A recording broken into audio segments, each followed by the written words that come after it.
Hey guys, what is up? What is up? Welcome to Sixers Alert, episode 150. How's everyone doing? How's everyone doing? We got stuff to talk about regarding the Sixers last night destroying, well, not destroying, but shot lights out from three against the Toronto Raptors. We got that to talk about. I know you guys will definitely want to talk about Kevin Patullo getting fired. We'll talk about that as well. I know, but we're mainly here for the Sixers. So let's just get started. What is up, Daniel? What is up, man? Ryan, what is good? What is good? How's everyone doing? How's everyone doing? Perfect, perfect. All right. I just gotta say this, man. 150 episodes. I know I said this last episode on 149, but 150 is crazy, dude. It is crazy. I still can't believe it's 150. Talk about my favorite team. Talking about my sport. Talk about what I love the most. So, yeah, crazy 150. What is up, Barku? That's all I heard from y'all fan base. Yeah, yeah. What is up, Cameron? What is up, man? How's it going with you? You guys wanted Petullo gone? Yes, and we got him gone. We got him gone.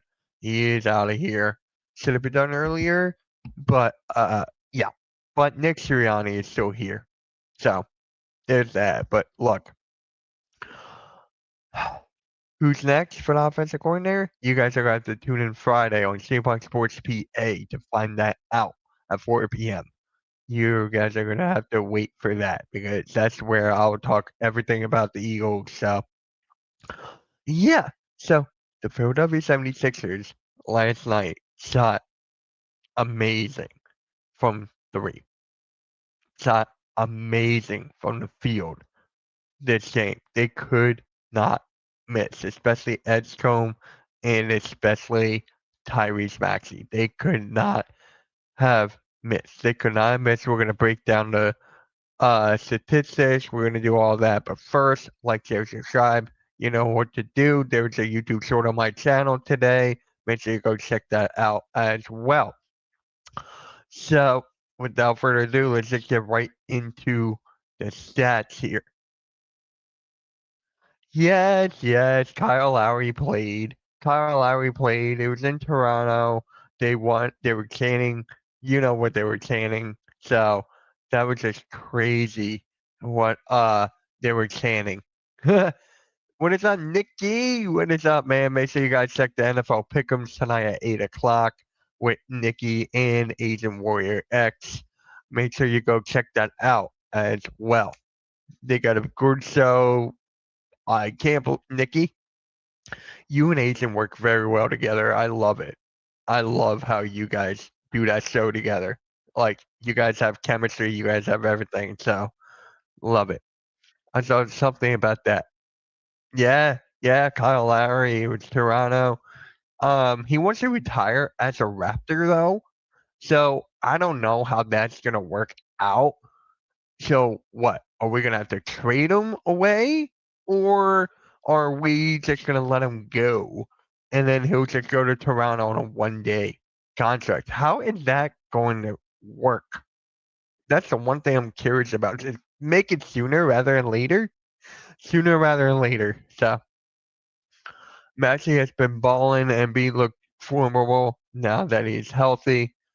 Again, this happens all the time, Nikki. This happens all the time where he looks good, like plays well athletically, he's healthy, and then a second later, boom, he's back to square one. So, yes, it is good right now. I'm enjoying it, but I'm still done with them. I'm still done with them. Like, I still want him gone. I still do. That's never going to change. That's never going to change, Nikki. I want Embiid gone. I want him gone. I want another big man here for big man depth. That's what I want here. Enough is enough with the Embiid. It did not work. It's working now. We're a half a game behind the Raptors in fourth place. So we're fifth. We're a half game behind. But yeah, I still want Embiid gone and Paul George. I want them gone as well. So, yep. Let's break down the scores, shall we? Let's break down the stats and everything. You know what? I want to try something here. We're going to go up here. We're going to do this one today. Hey, Mitch, we need Embiid. Do we really, game? Do we really need that guy? Come on. Do we really need Embiid? Be honest. I don't think so.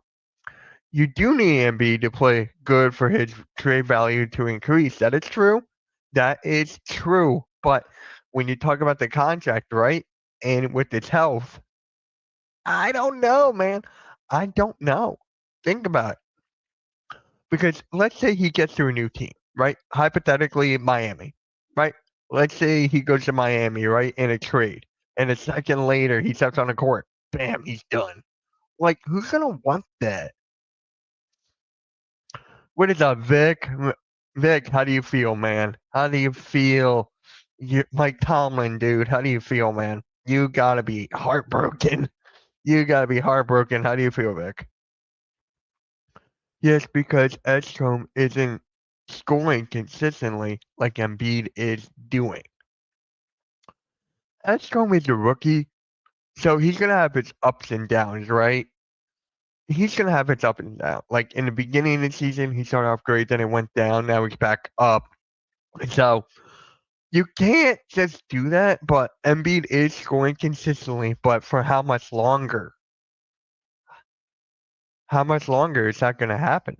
That's just my question with that. It had to happen.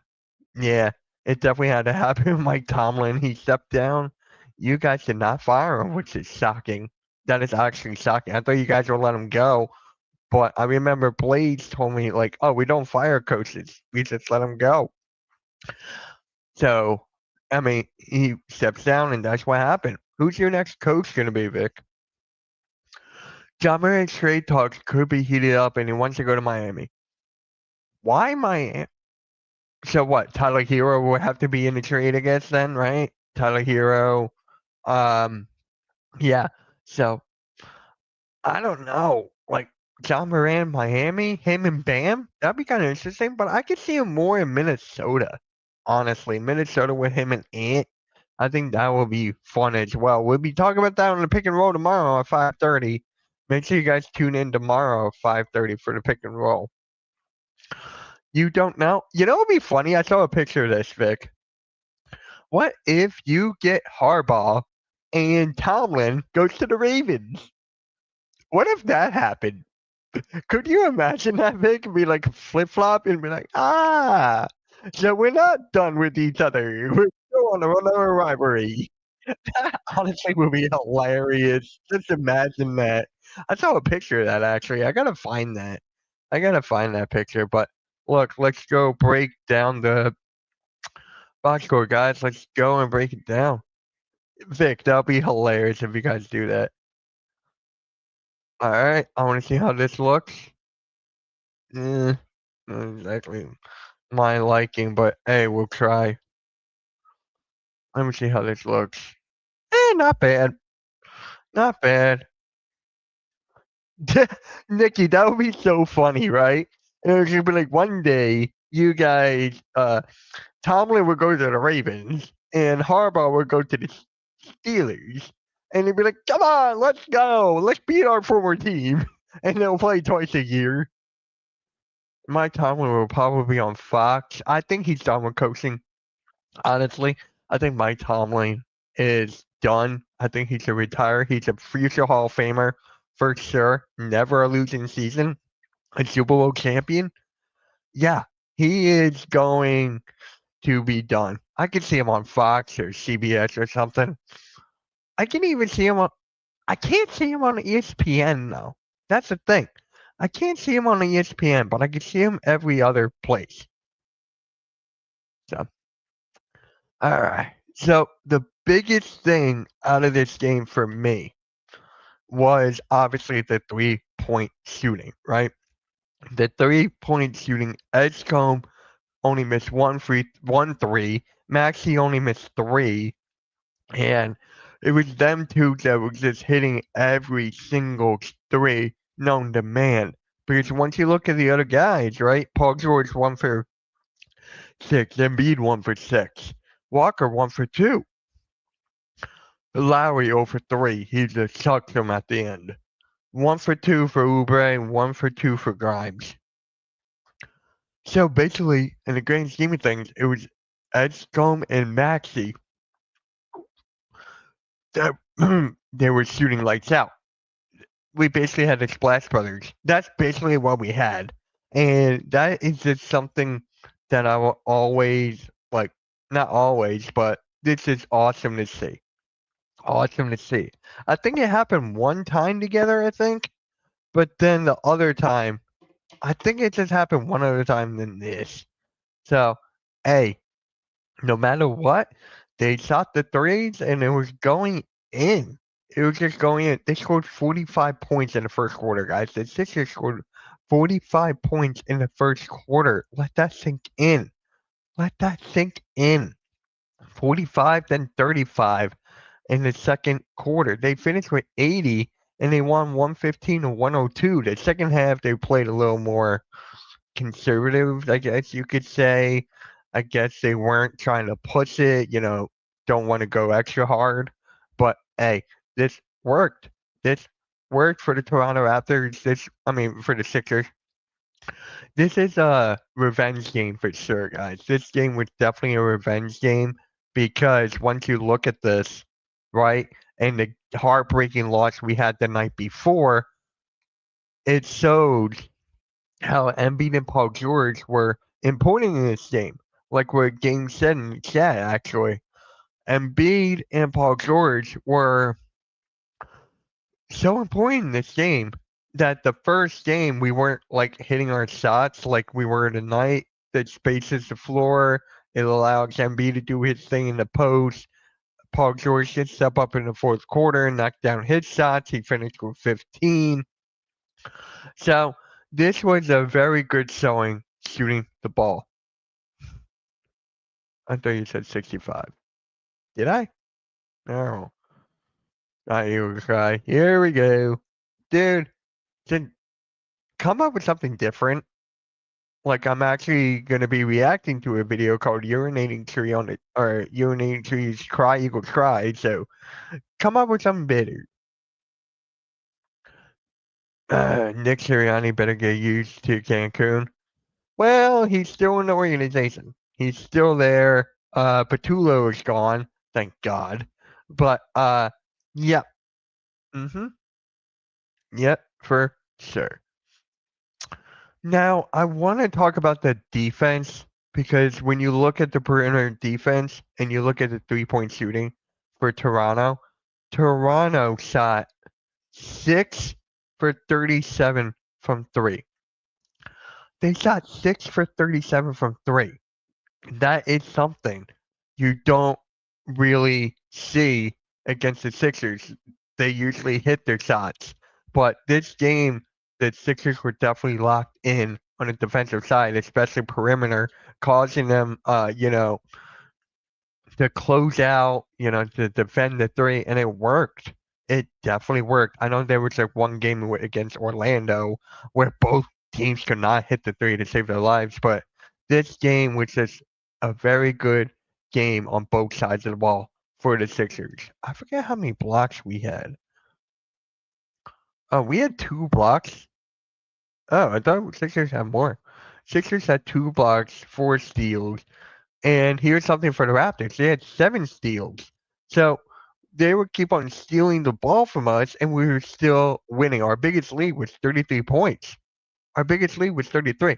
Like, nothing could go wrong for this game for the Sixers in the first half. Nothing. But the second half, the Raptors are starting to creep up a little bit here and there. But it was too little, too late. Too little, too late for the Raptors to actually do something. But they were close. They were close there. So, oh, here comes the 6-7.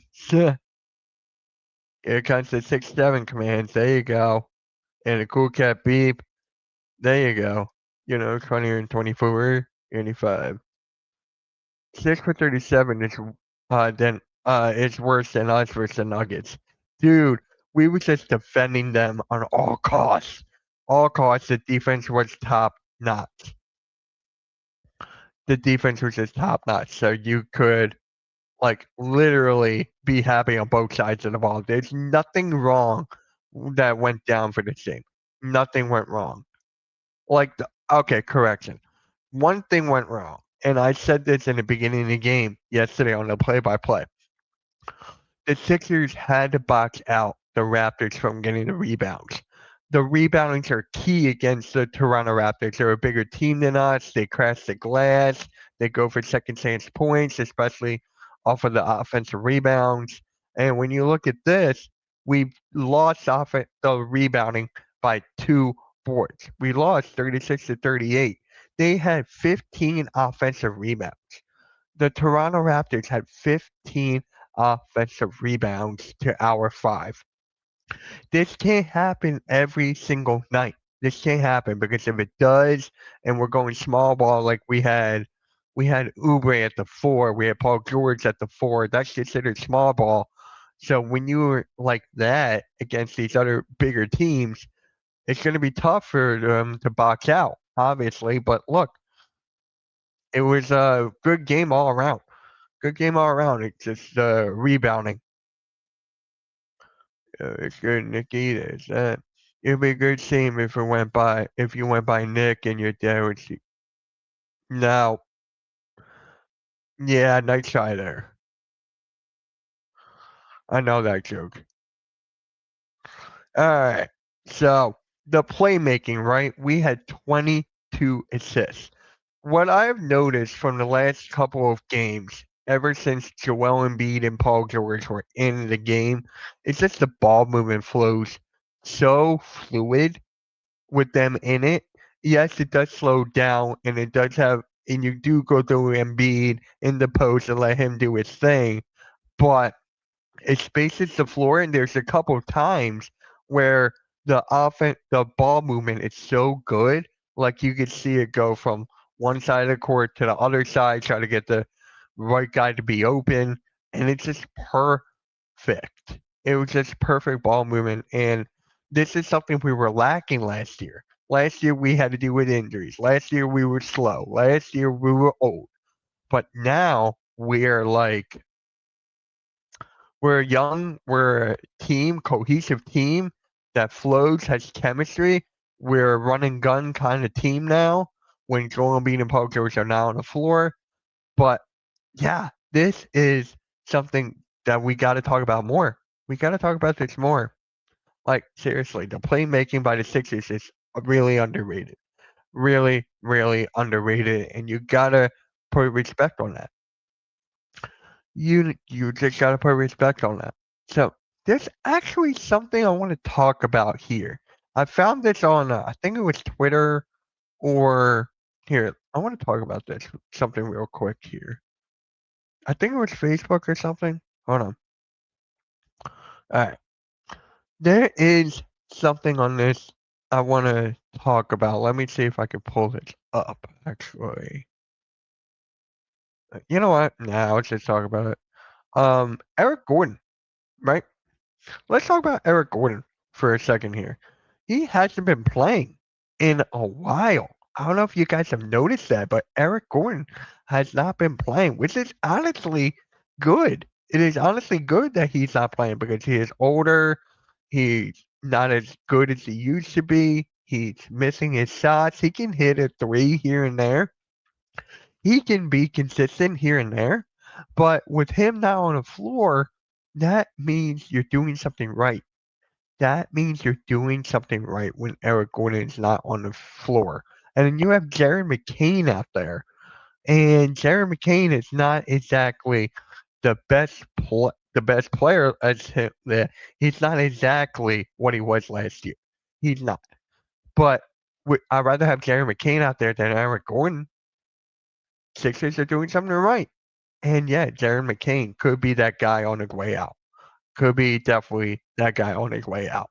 So that's something I think I wanted to talk about real quick. 9 days ago, the Steelers won the division. 9 days later, Mike Tomlin quits. Oh wow! But Yeah, Vic, we kinda saw that. How old is Mike Tomlin, Vic? How old is Mike Tomlin? Isn't he up there in, like, age or something? I forget how old this guy is. But, look, Sixers game last night was one of the best games of the season by far. You could say another game was against the Washington Wizards where they blew them out. I'll take this game over that. I'll take this game over that just because of the three-point shooting. If the Sixers can keep this up with the three-point shooting from Edgecombe and Maxey, we're going to be a really tough team to stop. A really tough team to stop. And this is exactly what we needed. If Edgecombe and Maxey could be consistent shooting the three like this all the time, maybe we got our own version of the Splash Brothers. We shall see. But this is crazy what they've done last night against the Toronto Raptors team, who are honestly a very good defensively, and they are a good wing heavy team. So this was good. This was good. He is 53. Yeah, that sounds right. Vic, I think he's done, man. I think he is done for sure. I think he's done. Oh my God. Someone just follow me on Twitter called the Tush Push Store. Are you serious? The Tush Push Store?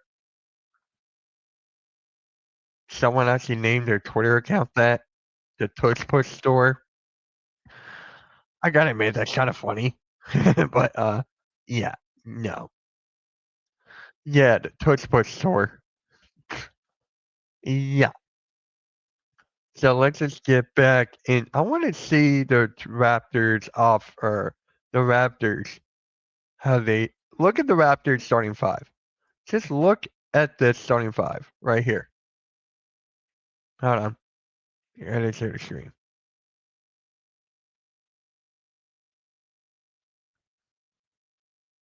Hold on. There we go. When you look at this starting 5, right? They have all played the same amount of minutes. They're all even 30 they're all even down the board, 34, 35, 32, 32, 30. And then when you go to the points, Ingram 17, Barnes 15, Boyles 12, Emmanuel Quickly 18. They have so many guys that can score at any given time. And that's what the team is, a very young wing heavy team. Very young and wing heavy team. Exactly what they are. And yeah, I love this Raptors team, guys. I love this Raptors team for sure. Hold on. There we go. That's better. Yeah, that's what the Raptors were doing last night, just from those starting 5 alone. And then when you go to the bench, there's only one guy, and then that was AJ Lawson, right? And Sandro. That was basically it from their bench. Their bench scored what? 10, 13, 27, 30. Their bench scored 30 to our bench got cooked. 6, 7, exclamation point 6, 7 in the chat. So you have 13, 19, 21. We have 21 points off our bench to their 30. That is crazy. So 6 and 6 is 12 plus 7 is 19. So there you go. Yep. So there you have it there. Our bench got cooked. What is up, David? Daryl Morey is going to make a trade. I hope so. I hope so. Congrats on the great news, Blaze. It's been time. What, Mike Tomlin? Yeah, Mike Tomlin's gone, Jay. He has stepped down.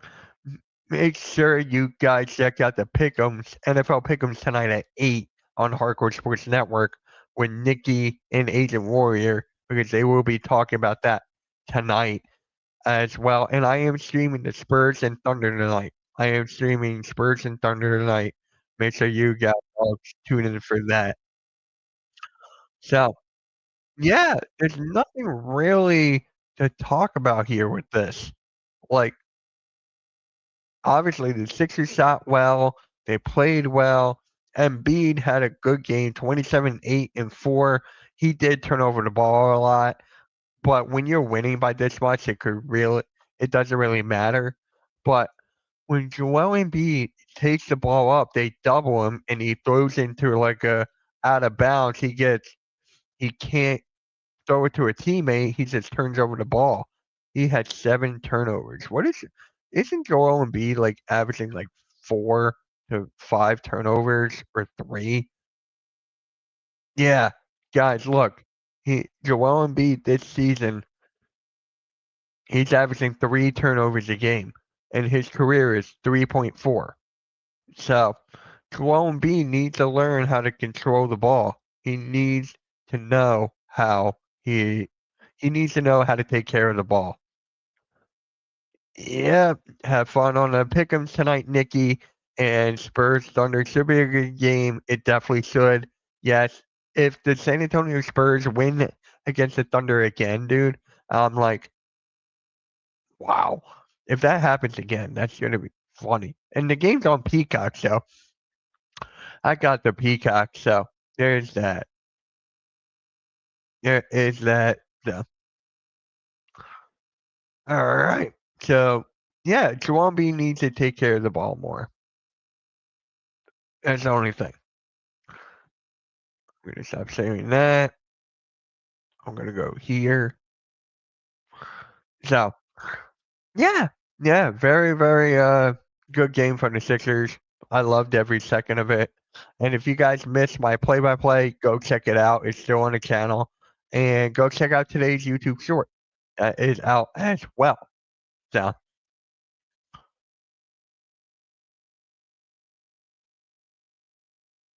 oh wow, the Ohio State's tight end is going to the draft. Boo. Yeah. And guys, actually, there's a vote on my community tab as well. Should I see Michigan versus Ohio or not Ohio State, Oregon? That game Saturday at 4. Let me check the community tab. Let me check the community tab here. So far, we have how many votes? We got 15 votes. And oh my God, I gotta show you this. Hold on. Guys, look at this. You guys really want me to stream a Michigan game, Michigan basketball. You guys really want me to stream this. No. Here we go. You guys really want me to stream this on Saturday. Like, it's not even close, guys. It's not even close. This is not even close. And you know what's funny? That Michigan's one of the best teams in college basketball. And this is the first time that I'm streaming a game for Michigan college basketball. Wow, I'm gonna try to stream one once a week. I'm gonna try. That's the goal. What is up, Wesley? What is up, man? Vic, Tomlin didn't quit. Took accountability, respected, and Rooney's not non-firing streak.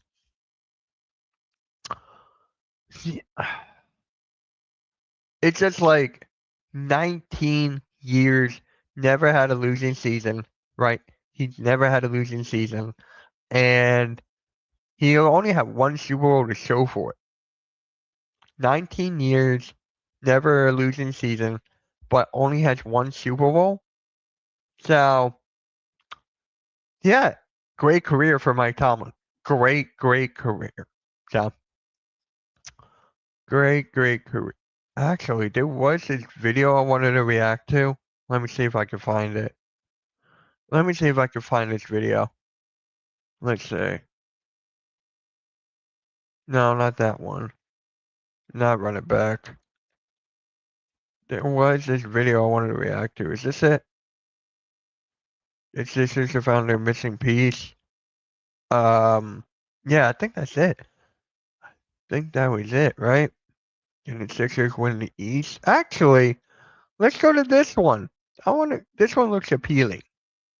I'm going to stop sharing the screen just in case if it does an ad. Yep, there's an ad. There is an ad. So let this ad go, and then I will react to this. How old is this vid? 3 hours ago. Okay. Can the Sixers win the East, guys? Can we win the East? Let me know in the chat if you think the Sixers should win the East. Let's get it. Tyrese Maxey scored 33. Joel Embiid 27 as the 76ers used an 80-point first half to get revenge on the Raptors 115-1. Revenge is best dish served cold. Revenge is the best dish served cold. 2 last night. The win improved Philly to 22-16, fifth in the East. But FanDuel, JD, I think you have this graphic, has the Sixers at plus 1,200 to win the conference. So, you know, let's look at this real quick, guys. Let's look at the odds to win the Eastern Conference. Of course, the New York Knicks are up there. Then it's the Pistons, Celtics. I don't think it's the Cavs at all. The Cavs are definitely falling off a cliff right now. And the Sixers actually are playing the Cavs tomorrow. That's the day of this live stream. We're playing the Cavs tomorrow, and I think we're playing on Friday as well. And the Orlando Magic are there. They're sneaky good. They just got Franz Wagner back, so they have that. And then the Sixers are right there. They are 6th in the odds to win the conference. Below the Cavs, below the Magic. Knicks still the favorites, as you see. Pistons, Celtics, Cavs, Magic, then Philly. I want to ask you guys, up or down? Yeah, pretty much. Trey, get us started here. On the Sixers' chances to legit win the East. I mean, I got to be down on this. Okay. It's the Sixers. Okay. Yeah. Oh, I got to go back to that. That was funny. They haven't made a conference finals with Joel Embiid, but I would say I'm Sixers. Okay. Yeah, they haven't made a conference for this. Okay. It's the Sixers. Okay. Yeah, they haven't made a conference finals with Joel Embiid, but I would say I'm more up than I've ever been on Philadelphia, and I would definitely have them above the Cavs and the Magic. Maybe that's. I could see them above the Cavs and the Magic. I could see that for sure. The ways that things are going right now. Oh, I should have asked. I would have had them probably 4th after that because Celtics have caught the surprising. Wait, it's Toronto. Toronto's not on this list. Huh. I just noticed that. Toronto should be up here. Toronto should be up here instead of the Cavs. Going up month by month by month. The team is 5 points per 100 possessions better when he's on the court. When him and Maxey are on the court, Maxey's even better. It does feel like they could be buyers at the trade deadline if they can convince themselves that they're actually getting a run of health from Joel Embiid. They have the Clippers right there. Can we get a consistent run of health from Joel Embiid? I'm going to say no. We're on one right now, but I don't know. Hopefully he does. Hopefully Joel Embiid can stay healthy throughout the rest of the season, but I don't know if he's going to go that way. 2028 pick in their pocket to trade. They have their own future picks in either 31 or 32. They've got some Lego kind of contracts that they could throw into the mix here. I think they would kind of need more size, maybe some more consistency on the wing. I can agree with that on the wing for sure, but I want more big man depth because if Joel Embiid is out, right, and then we have another guy there. But it's a big risk. Yeah, I mean, it's like how Embiid has been great. He literally looks awesome. He's dunking. Now. He's dunking right now. He's having fun. Like he's starting to be the Joel Embiid of old. It feels like there's a nice blend of the youth and the aging. Paul George is just being like good Tobias Harris. Oh, George is going to be youth. Hold on. And the aging. Paul George is just being like good Tobias Harris. But apparently that's fine now. Put Tobias Harris on a gigantic contract doing Tobias Harris stuff. Ugh. Now that it's Paul George, you're like, okay, yeah, that's kind of fine. I don't think the Sixers are going to win it, but I think this has been like the most encouraging season they've had in 5 years, where they're like exceeding. What is up, David? What about the luxury tax? Are the Sixers going to try to get under the luxury tax? It's going to be tough with Joel Embiid and Paul George's contract for sure. Definitely. definitely going to be tough. But then, yeah, they got to make a move to go under. They're going to have to make a move at a trade deadline for that. Being expectations and a fun team rather than a complete bummer that doesn't live up to expectations. Good year already, I think, for Philadelphia. Yeah, we like to live in the moment when it comes to anything in the world, that's for sure. So maybe after we saw Joel Embiid with a fancy dunk, we get all excited. This is, the best time for the Philadelphia 76ers. But you said 5 years ago. I mean, we can go back literally 7 years to the 2019 playoffs when Joel Embiid was sick, hurt. And we're talking 7 years later. And so, yes, it seems like the Sixers have played the Joel Embiid health card pretty well. Pretty well. I just think it's luck right now. I just think it's luck. In that they've slow played it to start this season. They've never done that before, where he's playing half the games essentially. But how can you bet on this? Besides Maxey, who is having an incredible season. This guy is the ultimate Raptor killer. He's the Raptor killer, yeah. Holy crap. He kills the Raptors every game. Yeah. Raptor killer. Who is having an incredible. But how can you bet on this? Besides Maxey, who is having an incredible season. This guy is the Maxey's ultimate having Raptor incredible killer. years, He's right? the Raptor killer, yeah. Holy crap. He is definitely the Raptor killer. He is. I think it was $7 million. Really? I thought it was 6. He kills the Raptors every game. Yeah, and he's talking trash to the fans. He's talking trash to the bench. And Elijah Martin specifically. Yeah. Because of last game. Yeah. Yes, but this was a back-to-back in Toronto, and you could hear Scotty Barnes in his post-game interview after the win. He was asked about playing Philadelphia the next night, and he said, well, the big guy's going to play. It's going to be a very different game. Right. But that's who the Philadelphia 76ers are. We don't know if he's going to play. We're talking about a conference champ here. We're talking about 3 series for Joel Embiid to be really, really good in a conference where I don't see Joel Embiid being healthy all 3. I don't see that. you're going to go up against Mitchell Robinson probably. Like there's some good matchups, even though, Embiid kicked his ass a couple of years ago. That is totally true. But beyond Maxey, who are you depending on? Rookie in Edgecombe, an injured Kelly Oubre, Jared McCain, who hasn't been fantastic this year. A lot of Trendard and Watford or Paul George. I mean, Playoff P? Yeah, playoff Y'all know P. Playoff P? Yeah, I can't. They don't know him in Philadelphia yet. He's got to come to play a series where they win, because that would be a Paul George move. But they ain't gonna win 3. I think that's just asking. They're not going to a win lot 3 of for this sure. team. They're Even Do you not. think their Embiid looks chances should good. be better or higher Than the Cavs. than the Cavs? Yeah, Or they should be maybe higher the than Magic? Cavs. Maybe I'm just so down on the Cavs. Yeah, you are. I'm watching them last night. You're so Jazz down get on up to the what was Cavs. that 21-4 start. I'm down on the Cavs too, man. The Cavs need to make a trade. The Cleveland Cavaliers need to make a trade. It's got to be sooner rather than later. Trade Jared Allen, get some assets, maybe another wing or something. DeAndre Hunter may want out, so Cavs need to do something. Okay, whatever. The Cavs make up for it in the second quarter. Then they come out of their own locker room and allow the Jazz to score 7 straight possessions. And then, the Jazz are back in this game, and they win it. They literally could have put their foot on the throat of the Jazz in that third quarter. But they don't have it. So that's the strange part. When are they going to just turn it on? This is a good team. We saw the Pacers turn it on last year after a bad start. This is mid-Jan. I mean, the Pacers turned it on a little earlier than this. So I don't know. It's hard to believe in that team, but that's a good question. I think I'd put the Sixers odds at a little better than the Cavs. The Sixers playing. What is up Maybe next? That's stupid. Maybe that's recency bias. I right there. get sure calling. fun moment from this game. Not I'm just Raptors curious fans, about they got Paul George in waxed. general.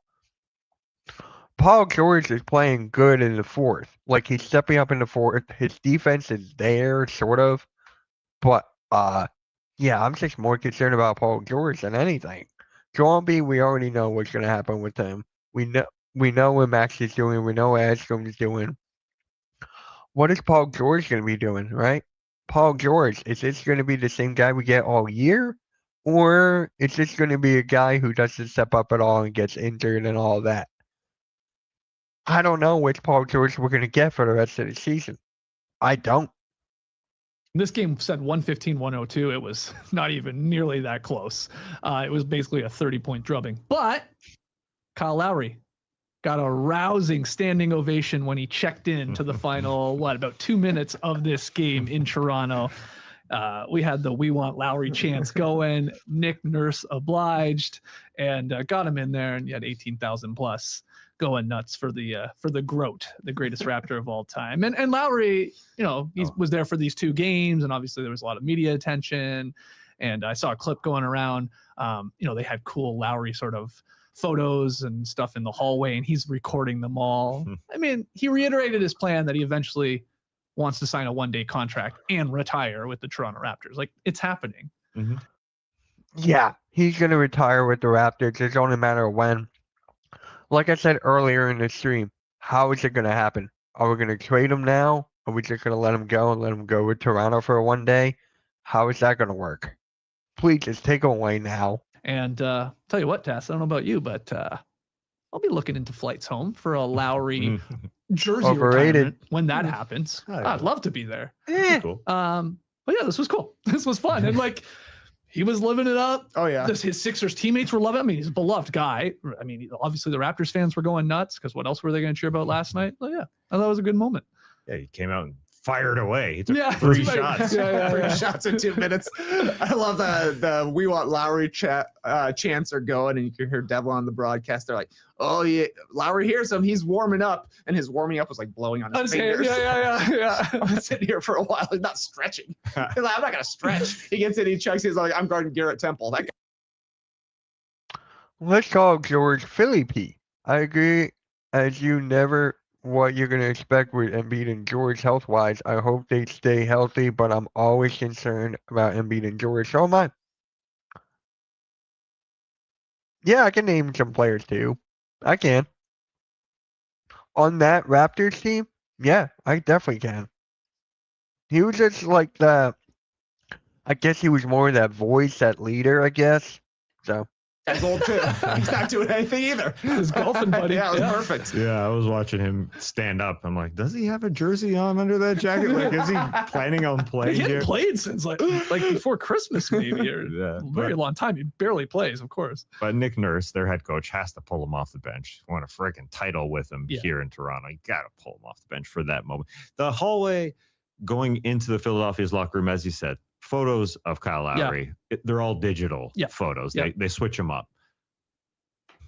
Kind of cool. I think I'd rather have put up some photos. Put up some actual photos, some hard copies of that guy. He's the best out there. Yeah, I don't know. Digital photos are cool. I heard from Will Liu. So shout out to Will Liu and the Hello and Welcome podcast. The night before the game prior, the Raptors do this for everybody that returns, right? Like, if you had a say in the franchise, an assistant coach, a former player, whatever ties, they put your name up. Like, it's like a welcome back and your photos up. And like, they did everybody for game 1. Like, Nick Nurse was up there. A couple other ties with Philadelphia to the Raptors. But this one was just all Lowry for the second game, which was sort of cool. Okay, I get it. They were digital photos, but still, they were very nice photos. I don't know why. I don't know why that disappointed me. Go analog. You want to go to Kinko's, do you? Are you saying the Raptors got blown out so that Kyle Lowry could get this nice moment? Yes. Well, that was very kind of You're them. welcome. Wow. Yeah, I doubt that. One thing I will say about the Raptors, I know there's nothing to be excited about, but Brandon Ingram came back. He did. And everybody does talk smack about him not playing a lot of games, or just him in general. He has played 39 of the 41 games. He missed these 2 previous games, so he's played 39. It's a good number. Yep, I have Brandon Ingram on my fantasy team. I know. He was very consistent. They're 24 and 17 midway through the season. That's all right. Yeah, Raptors weren't on that FanDuel list to win the East. What the hell? Didn't even see them. I said that earlier. Is that a more? It might be a more. View more. Yeah, maybe they could have had the same record with Philly for all I know. I didn't click the more drop down menu.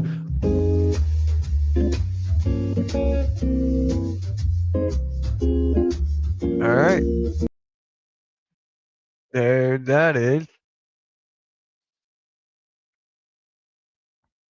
All right. I want to find another one. I want to watch one more and then we'll be done.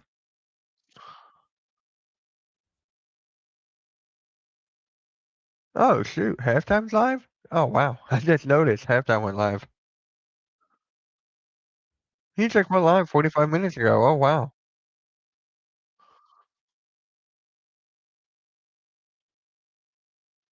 I just noticed halftime was live. Oh, wow. Not a realistic trade idea, but I really like 2 players on the Hawks. 6'8" Wayne, combo 6'10". I know who you're talking about. Yeah, I wish Bona's potential is like up and down, right? You don't know which Bona you're gonna get.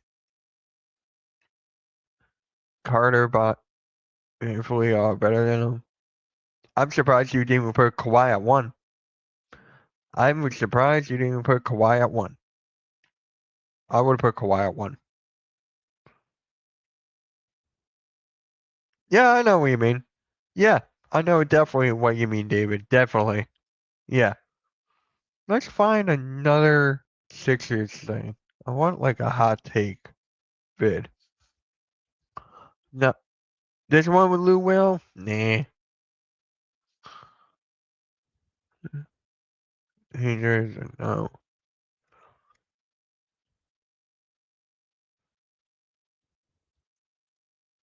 Alright. Basketball breakdown, no. Where's this other vid I had? Oh my god, Nick, if you're still here. Hold on. Nick, you're gonna like this one if you're still here.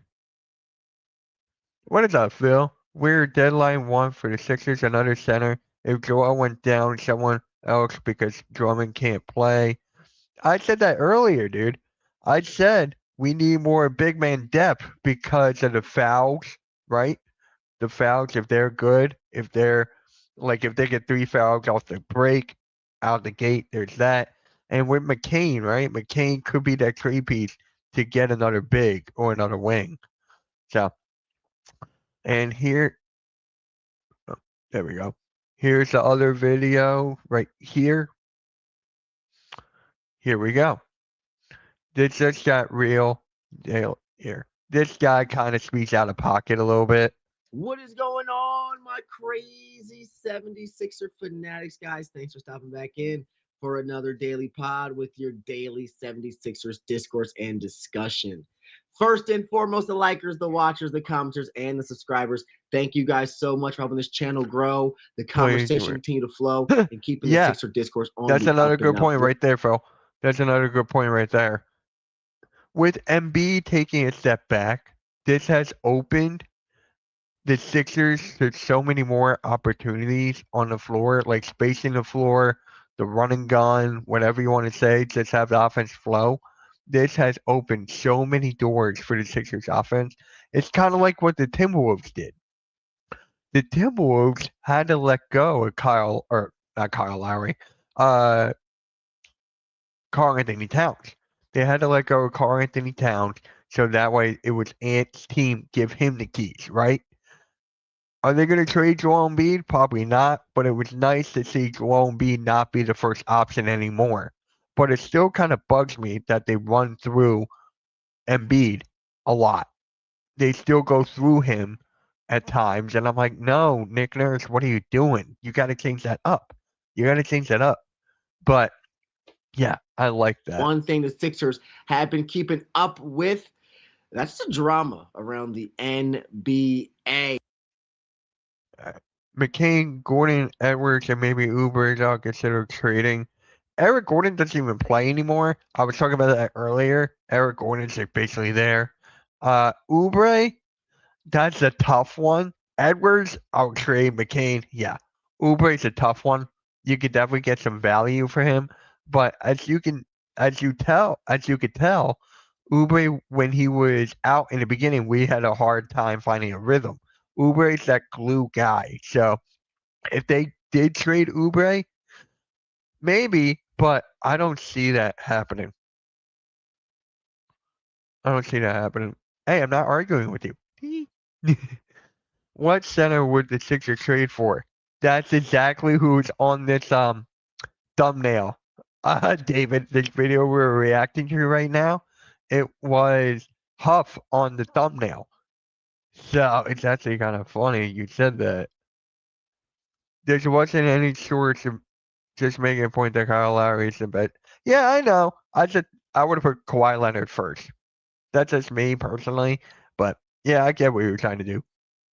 The Sixers Phil, you should react to a vid on your channel. I think that would be cool. just took on the Toronto Raptors on the second half of a back-to-back. The first half, the Sixers did get smacked, and on the second half, this team came out with a lot of steam. They played physical. They played fast. And they played with an attitude that only Philadelphia can bring. Joel, 15 points in the first 15 minutes. Yes, please. Any day of the week. Yes, sir.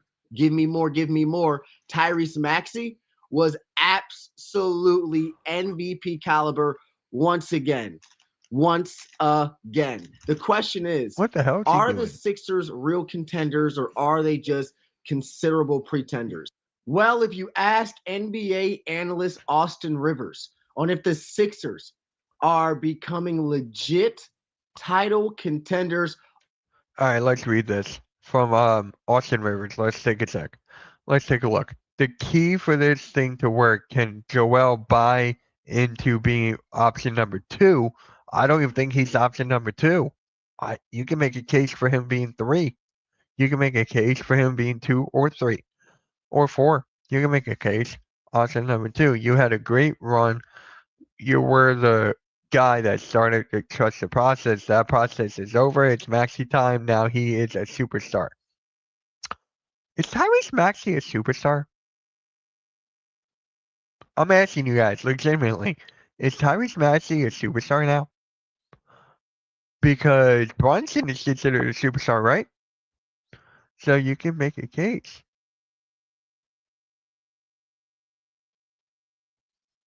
What players could the Sixers trade? Drummond, Oubre, definitely Gordon, maybe Edwards, but I like Oubre, but Oubre is a free agent.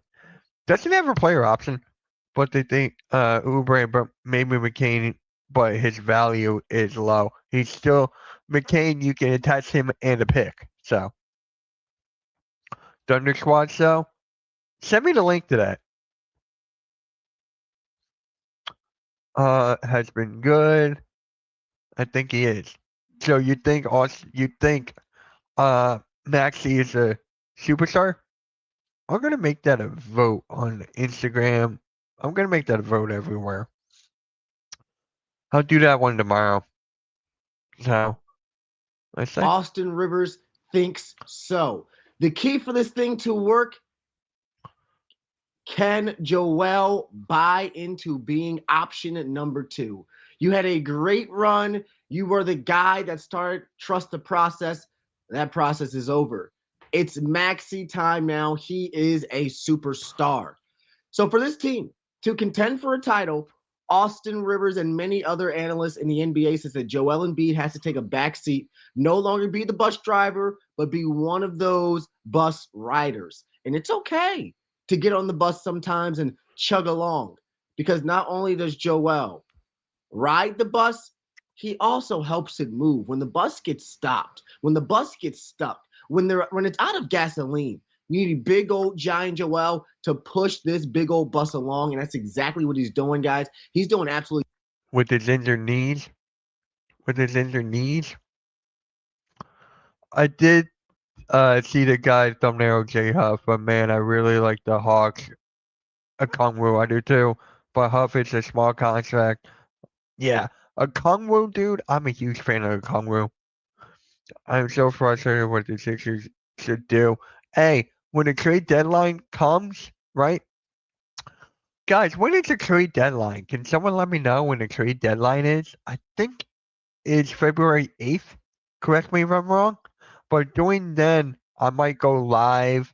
Me, Blaze might go live and do like a live reaction to all the trades or whatever.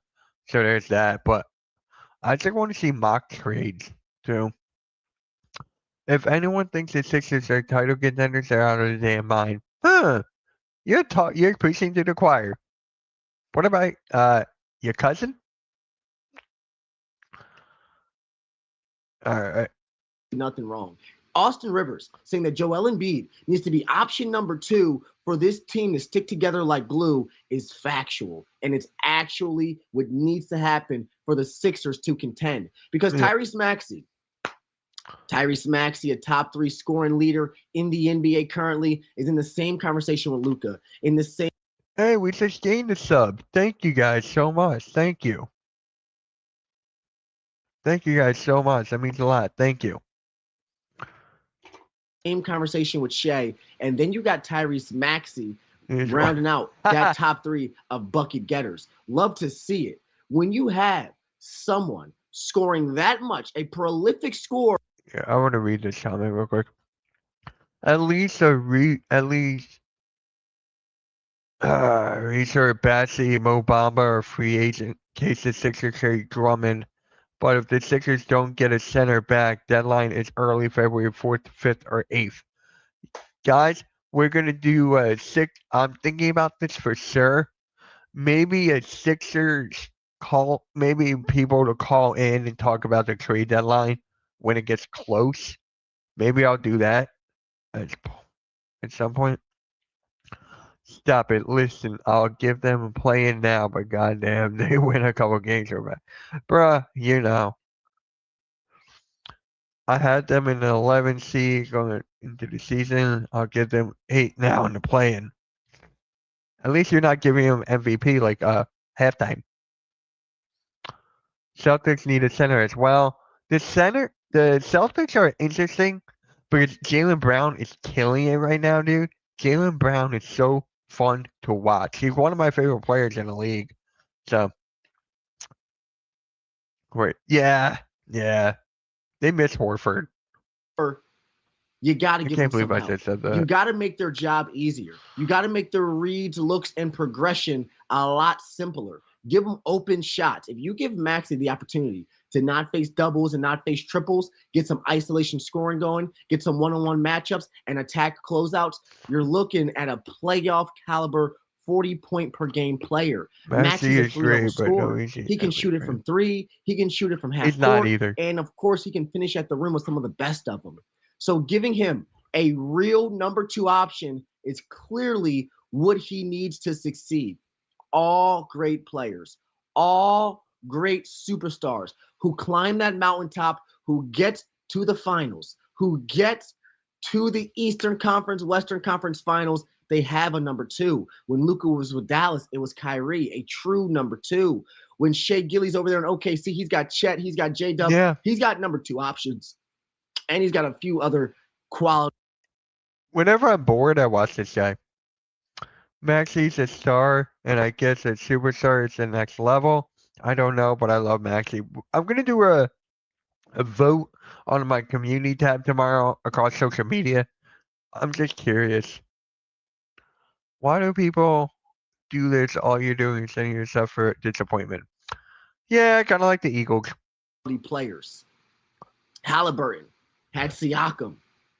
Every star within the recent years, within recent memory, all championship teams have a number 1 who's MVP caliber. Oh, by the way, Nick, remember I was telling you there was another network out there on YouTube called Daily? This is it. Who's an absolute stud and like a star. There's a Knicks Daily. They have a clear number. There's a Knicks Daily. There's all these guys. 2 who can get the job done too. That is what this team needs to have to be a title contenders, and currently that's what this team does have in Joel Embiid. Scotty Barnes. Oh, Scotty Barnes was worried about stopping Joel Embiid. He said prior to last night's match. Okay, that's just a load of crap. That's just a load of crap. No player is worried about playing another. No, that's a load of crap. Just to go after, like, that's just a load of crap. I'm streaming the game tonight. God dang. I'm streaming the game tonight, Arku, and of course that happened. God damn, no Lou Dort. Matchup. What we need to do, the big fella probably playing tomorrow. We got to contain him. do our best job without fouling him. Just got to go after it. And that's what he tried to do when Joel was out there on the court, guys. They tried to get after Joel. They tried to slow him down. Joel had 15 points in the first 15 minutes. And when you ask big fella, Joel, how do you feel about that?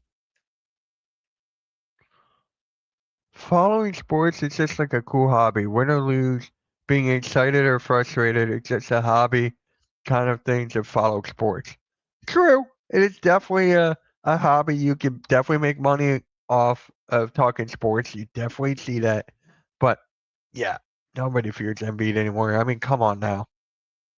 Matchup against Toronto, he went out there and said, listen, I saw how they played Tyrese and the guys. They were talking a lot last night after they won. Just me sitting on the bench, that kind of rubbed me the wrong way. Just wanted to make sure we came out aggressive and set the tone. Joel went on to say that I don't know about everybody else, but I didn't like the way he was pointing at Tyrese Maxey last night. So yeah, that's why tonight I had to make sure everybody was on point and myself to kind of set the tone, and we did have a good start. If Joel Embiid is going to set the tone, is going to bring the aggression, bring the force. You saw the dunk he had. Body on the line. I'm going to go and get to the line. Joel Embiid playing with that aggression, that force, that physicality, he's damn hard to stop. He's physical. He's dominant. And he's still got the juice. If your number 2 option is one of the biggest fear factors other teams have to consider when guarding and when playing, your team is in good hands. I get it. The clutch play because but enough does play the best. Win that clutch player of the year award because who should win the clutch player of the year? I forget who's in the lead of that. I forget who's in the lead of that, but you know Edgecombe is going to be in the conversation. Looking at the leaders in voting right now, I don't think they got it. I'll be honest with you. I get it. The clutch player of the year award does consider the last 5 minutes of a game within a 5-point margin. You got Jalen Brunson, you got Luka Doncic, you got Shea Gilly. You've got a lot of good players who are also in the MVP conversation. VJ Edgecombe should win clutch player of the year. At least he should be in the conversation, guys. I would love to hear what the comments have to say about this, but VJ Edgecombe should definitely be in the conversation for clutch player of the year, because when the Sixer team needs a big shot, when the Sixer team needs a spark moment, needs a high impact play, VJ. I said this multiple times about Edgecombe. Multiple times. No, I forget who's leading the league in clutch voting. Edgecombe is bringing home those buckets, guys. He's also shooting in the clutch 55% clutch shooting, which is only below, I think, that of Joker for those qualifying for the amount of clutch shots that you have to take to qualify for this 10 or more. VJ Edgecombe's clutch shots, he seems to be only behind Joker in field goal percentage. Yes, he is a rookie. Yes, he is young. And no, he may not be an all-star, but the clutchest player of the year so far, guys, so good. I feel more comfortable with VJ Edgecombe in closing moments than I do with Tyrese Maxey. And that's only because of what we've seen this season thus far. Tyrese has been reliable. Tyrese has been a beast on offense, but clutch and a bona fide bucket getter, a closeout player, VJ Edgecombe has those genes, has those intangible situations he walks away with and what moves they will be making. But they should be training for a backup big, because playing Adem Bona over Andre Drummond doesn't seem like a perfect fit depending on the matchups. And then perfect fit. What? Adem Bona can keep up with them. Adem Bona can shot block. He can defend. That's more than what Drummond can do.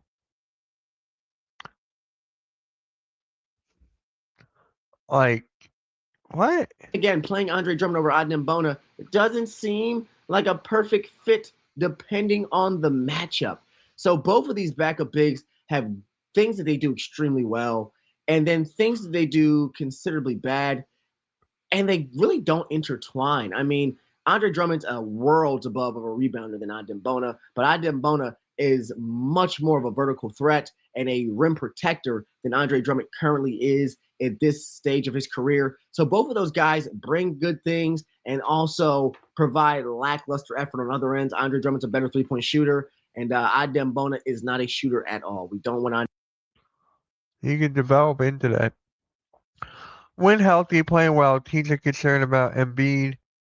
Barnes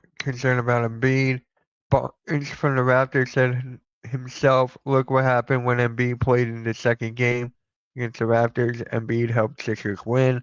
Of course. Yep. Adem Bona shooting that ball. So I think the best thing the Sixers can do will be trading for a backup big, guys. How about a guy like Jay Huff? How about a guy like Jay Huff? Jay Huff can stretch the floor. He can dunk the ball. He's a consummate rim protector. He's willing to get jammed on or block the shot. Jay Huff will leave it all on the line, at the line, and in the paint. Trading for a backup big like Jay Huff, who is on a minimum contract, a lower salary guy, could be a perfect pluggable piece for this team because he could probably play alongside Joel as well. With the way that Jay Huff is able to stretch the floor, shoot the three ball above 30%, maybe Jay Huff is a nice glue guy to add to this team. You know, we are always going to talk about those home run hitters. We're always going to talk about those big name tradable pieces, the Trey Murphys. All right. Yeah. So he talks about tradable pieces there. We can stop that. Yeah. So there's that. I would love for them to trade it back a big. I feel like that fits the mold. Definitely. Or it's a wing. Either or works. So, yep. All right, guys. I'm going to end it here. I'll see you guys at 8 o'clock for Spurs and Thunder. See you guys then. Like, share, subscribe as well. Peace, guys. Let's go Sixers. Great game last night. Peace.